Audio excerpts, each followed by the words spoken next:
Well, good evening, visitors. Welcome to the Australian War Memorial's Last Post ceremony. My name is Richard Cruz, and joining us today from the Royal Australian Navy is Commander Phil Andrews.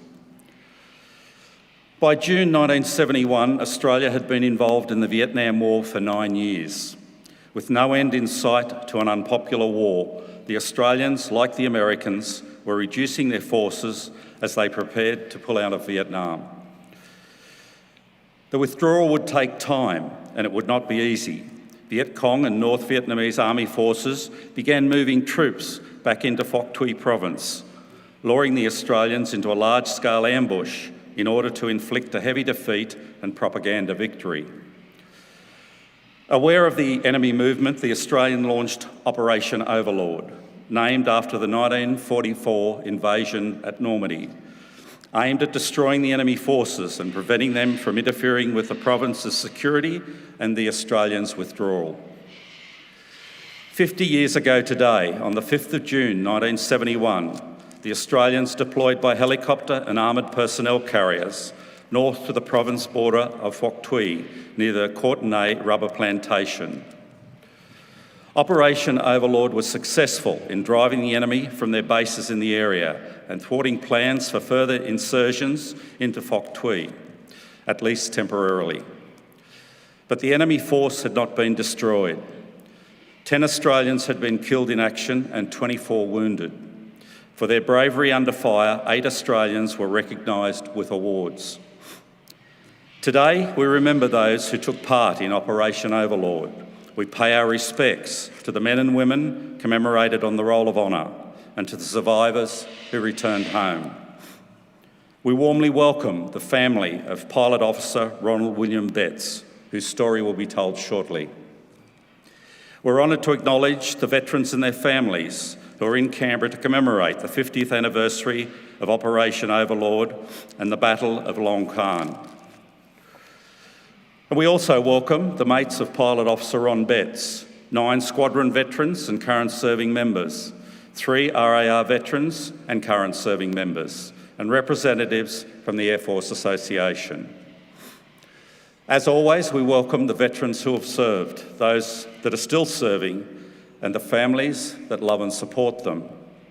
We acknowledge the members of RSL Services Clubs Association, RSL Victoria and RSL Queensland, who are watching the broadcast of this ceremony across Australia.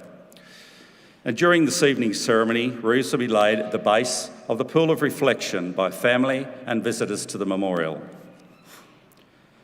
Australia's Federation Guard is the tri-service ceremonial unit of the Australian Defence Force.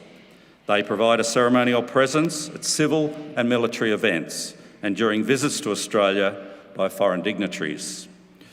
The Guard will now dismount the catapult party from the tomb of the unknown Australian soldier.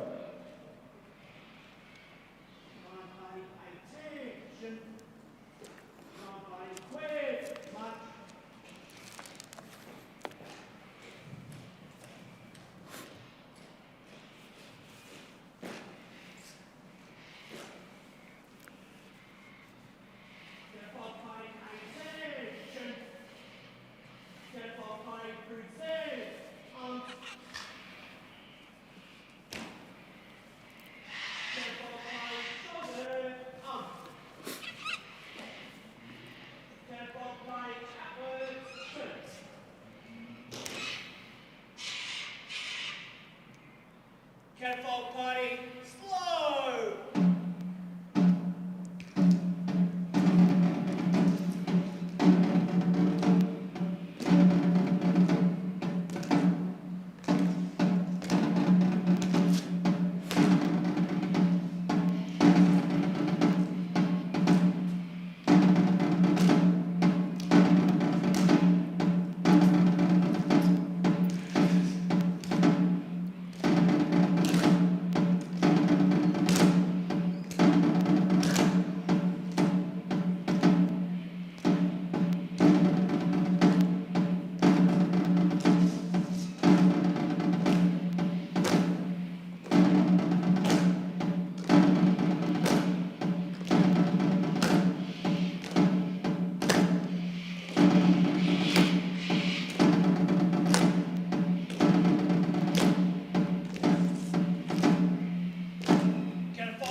Reapers.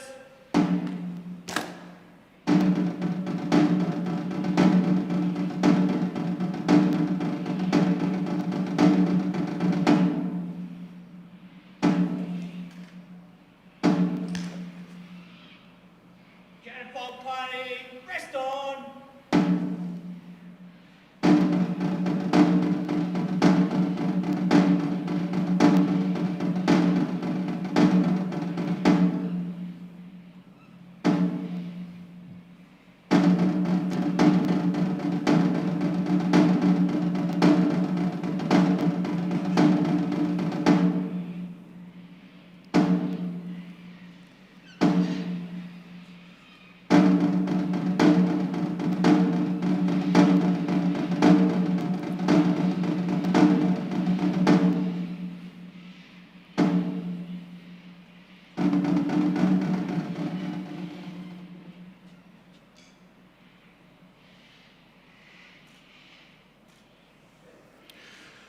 If you're able, I invite you all to please stand and join in singing the national anthem. Catapult party, attention. Catapult party, precinct, out.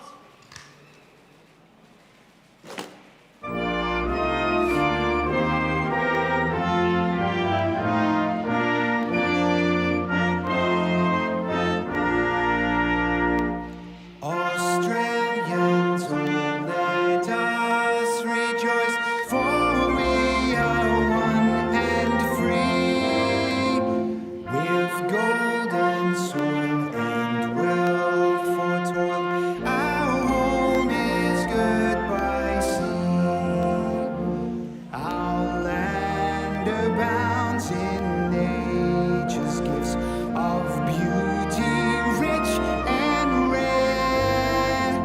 In history's page, let every stage advance Australia fair. In joyful strains, then let us sing, advance Australia fair.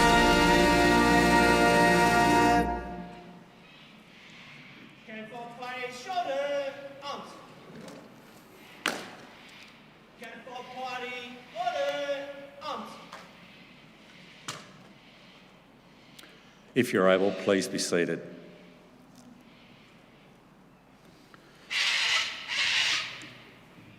The Australian War Memorial was the vision of Charles Bean, Australia's First World War official historian. Bean landed with the Australian troops on Gallipoli and stayed with them at the front through to the end of the war.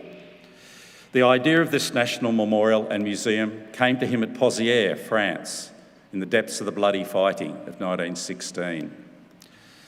Bean's idea was that this would be a place where families and friends could mourn their loved ones buried in faraway places. It would also be a place that could help all Australians understand what these men and women had endured and what they had done for us. Bean's vision, to which we remain true, is best expressed as inscribed in the entrance to the memorial's galleries. Here is their spirit, in the heart of the land they loved, and here we guard the record which they themselves made. Tonight we'll read the story behind just one of those on the Roll of Honour, which lists the names of more than 102,000 men and women who have given their lives for us in war and on operations for more than a century. But first we present a lament, Flowers of the Forest. Wreaths and floral tributes will now be laid at the base of the pool of reflection.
Today we remember and pay tribute to Pilot Officer Ronald William Betts.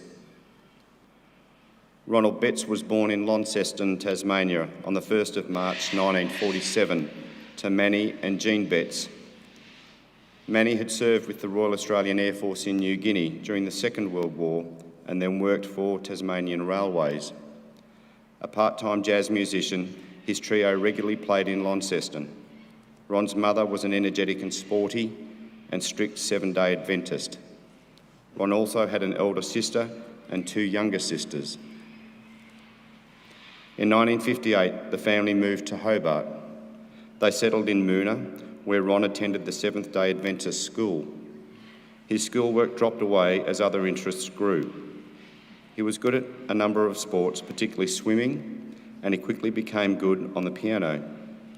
Known as Pinky to his family, Ron was a charming young man, but his real passion was flying.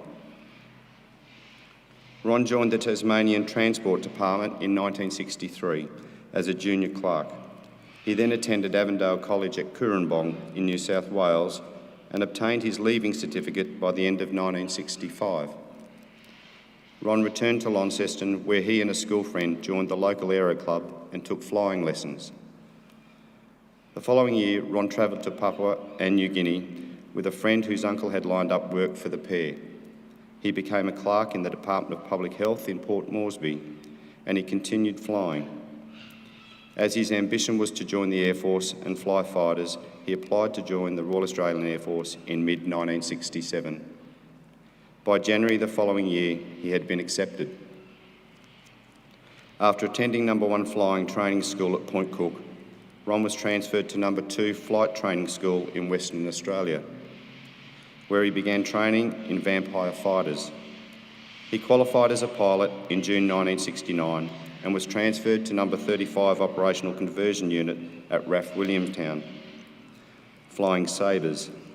By the end of 1969, having not attained the required standard, Ron was transferred to No. 5 Squadron at Fairburn in the ACT to fly helicopters, namely the Bell, Iroquois or Huey. Taking well to the helicopters, Ron soon qualified on the Huey, and in late July 1970, he was posted to Vietnam with No. 9 Squadron. In a letter to his mother written shortly before he was posted to Vietnam, he said, "To tell you the truth, I don't particularly want to go at all. My only reason for not wanting to go is moral. I don't believe in war anyway. I'm not a conscientious objector, and as a professional, I would go if asked. But I wouldn't try to justify it morally and patriotically, as I don't think there is any such justification. Financially, a tour of Vietnam and the operational experience would be the main attraction for me if I have to go." Ron arrived in South Vietnam on the 22nd of July 1970, and he was soon in action, seeing many hours of operational flying. Missions varied from reconnaissance to fire support, SAS insertion or medevac flights known as dust-offs. In January 1971, he wrote that he was enjoying dust-offs as it was a very challenging job and I'm handling it okay. I feel as though I'm doing something worthwhile, a small, sane island in an ocean of insanity. The following month, Ron was put on bush ranger operations, flying helicopter gunships that provided fire support for troops on the ground. Ron's last letter home, written on the 9th of March 1971, noted, "The flying has picked up quite a bit over the last week or two on gunships. I'm going to be glad to get out of here for a breather and get home to see you all." On the afternoon of the 20th of March, elements of 8th Platoon C Company 3 RAR encountered a well-concealed enemy bunker system northeast of Jujimok. As they moved to engage it, an intense firefight erupted and the Australians became pinned down. Their leader, 2nd Lieutenant David Patterson, was mortally wounded and 2 others were hit. 9 Squadron was called to assist and 2 heavily armed gunships were dispatched. Shortly after 2 o'clock, Bushranger 71 and 72 arrived over the battlefield. Flight Lieutenant David Friedman piloted Bushranger 71. In the seat beside him was his co-pilot, Ron Betts. The troops on the ground desperately needed a resupply of coloured smoke grenades so they could mark their positions. As Bushranger 71 came to low to make the drop, it was engaged by an enemy heavy machine gun, which peppered the aircraft. Ron was struck in the head. Friedman managed to pull away and fly the chopper to a nearby fire support base, where Ron was quickly transferred to another helicopter, which sped him to the US military hospital at Long Bin. But his wounds proved mortal. Ron was dead on arrival, the first Royal Australian Air Force pilot killed in action in Vietnam. Ron's father received a telegram from Wing Commander Peter Coy the next day and immediately drove to Devonport, from Devonport to Launceston to inform Ron's mother. Their son's body was returned to Launceston. A service took place at the Launceston Seventh-day Adventist Church, and Ron was laid to rest at Carr Villa Cemetery. He was 24 years old. His name is listed on the roll of honour on my left, among the 521 Australians who died while serving in the Vietnam War. His photograph is displayed today beside the pool of reflection. This is but one of many stories of service and sacrifice told here at the Australian War Memorial. We now remember Pilot Officer Ronald William Betts, who gave his life for us, for our freedoms, and in the hope of a better world.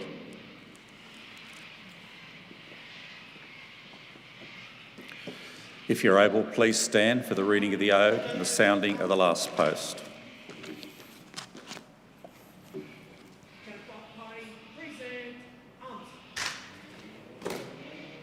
They shall grow not old, as we that are left grow old. Age shall not weary them, nor the years condemn. At the going down of the sun, and in the morning, we will remember them. We will remember them.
Lest we forget. Lest we forget.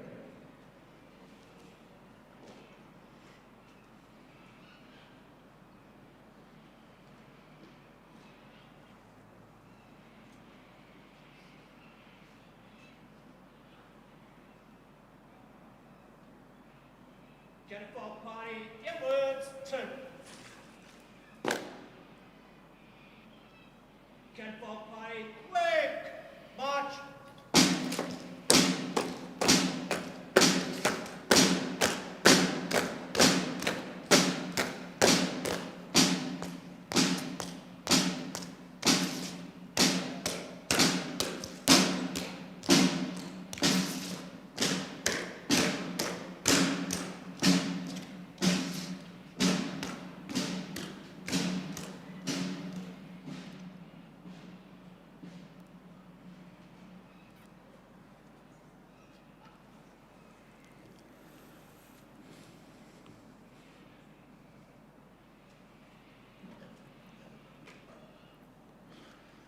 We leave you this evening with the words of the memorial's founder, Charles Bean. Many a man lying out there at Pozières or in the low scrub at Gallipoli, with his poor, tired senses barely working through the fever of his brain, has thought in his last moments, well, it's over. But in Australia, they will be proud of this. Ladies and gentlemen, girls and boys, that concludes this evening's last post ceremony. We thank you for visiting the Australian War Memorial and wish you all a very good evening. Thank you.